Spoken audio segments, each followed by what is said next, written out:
Mathew Thomas നായകനായിട്ടുള്ള പുതിയ sports drama cup. ഈ സിനിമയ്ക്ക് തുടക്കം മുതലേ ഒരു ഓൺ യുവർ ഫേസ് അപ്രോച്ച് കഥ പറച്ചിലുണ്ട്.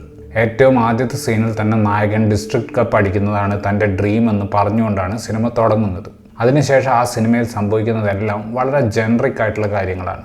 കഥാപാത്രങ്ങൾക്ക് സ്വല്പം ആഴം കിട്ടാൻ വേണ്ടി സംവിധായകനും രചയിതാവുമായ സഞ്ജു വി സാമുവൽ എഴുതി ചേർത്തിട്ടുള്ള ബാക്ക് സ്റ്റോറികൾ പാളിപ്പോകുന്ന ഒരു കാഴ്ചയാണ് സിനിമയിൽ മൊത്തം കാണാൻ സാധിക്കുന്നത്. കണ്ണൻ എന്ന് എല്ലാവരും വിളിക്കുന്ന നിതിൻ ബാബുവാണ് കഥയിലെ നായകൻ. ഇടുക്കി ഡിസ്ട്രിക്ട് ബാഡ്മിൻ്റൺ ചാമ്പ്യൻ ആകുക എന്നതാണ് കണ്ണൻ്റെ സ്വപ്നം. ആ സ്വപ്നത്തിലേക്കുള്ള ആദ്യ പടി എന്നോണം നല്ല ബാഡ്മിൻ്റൺ പരിശീലനം തരുന്ന ഒരു സ്കൂളിൽ തന്നെ കണ്ണൻ +2 അഡ്മിഷൻ നേടുന്നു. അതിനുശേഷം സെലക്ഷനും ബാക്കി കാര്യങ്ങൾക്കും വേണ്ടി കണ്ണൻ കടന്നു പോകേണ്ടി വരുന്ന സാഹചര്യങ്ങളാണ് കപ്പിൽ നമ്മൾ കാണുന്നത്. എഴുത്ത് തന്നെയാണ് പടത്തിൻ്റെ പ്രധാന പോരായ്മ. യാതൊരു എക്സൈറ്റ്മെൻറ്റും ഉണ്ടാക്കാത്ത ഒരു സ്ട്രക്ചർ ഉണ്ടാക്കിയ ശേഷം സഞ്ജു വി സാമുവൽ നായകൻ്റെ മുന്നിൽ പലതരം പ്രതിസന്ധികൾ ഇട്ടുകൊടുക്കുകയാണ്. അതിൽ മിക്കതും ക്ലീഷയാണ്. ക്ലീഷേ അല്ലാത്തവയൊക്കെ അല്പായുസുള്ള അനാവശ്യ ഡിസ്ട്രാക്ഷൻസ് മാത്രമാണ്. സിനിമയിലെ ചില കോൺഫ്ലിക്റ്റുകളൊക്കെ എക്സാജറേറ്റ് ചെയ്തുണ്ടാക്കിയതുപോലെയാണ് തോന്നുന്നത്. അത്രയും നേരം മകനെ സപ്പോർട്ട് ചെയ്തിരുന്ന അമ്മ സ്വിച്ചിട്ട പോലെ ഇനി ഞാൻ നിന്നോട് മിണ്ടില്ല എന്ന് പറയുന്ന സാഹചര്യമൊക്കെ അതിനുദാഹരണമാണ്. നിഷ്കളങ്കതയും ആത്മാർത്ഥതയും ഉള്ള ഒരു മുഖം മാത്യു തോമസിനുണ്ട്. അതുകൊണ്ട് തന്നെ ഇത്തരത്തിലുള്ള ക്യാരക്ടേഴ്സ് മാത്യുവിന് എളുപ്പം ചേരും.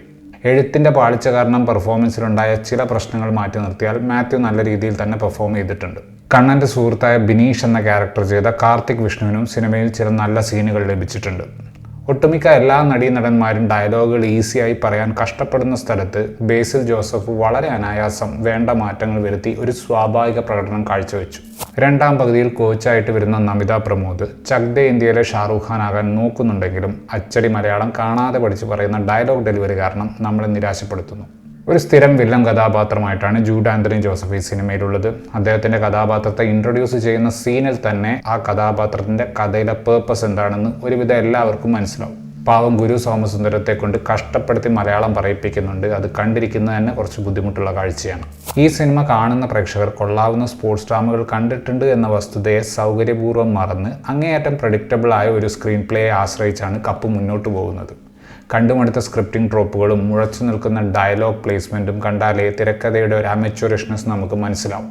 അനിഹ സുരേന്ദ്രൻ ചെയ്യുന്ന കഥാപാത്രം നമിത പ്രമോദ് ചെയ്യുന്ന കഥാപാത്രത്തോട് പണ്ടൊരു ഫൈനൽ മാച്ചിൽ ഒരു സെറ്റ് തോറ്റ നിലയിൽ നിന്ന് 2 സെറ്റ് തിരിച്ചു പിടിച്ച് ജയിച്ചത് എങ്ങനെയാണ് എന്ന് ചോദിക്കുന്നുണ്ട്.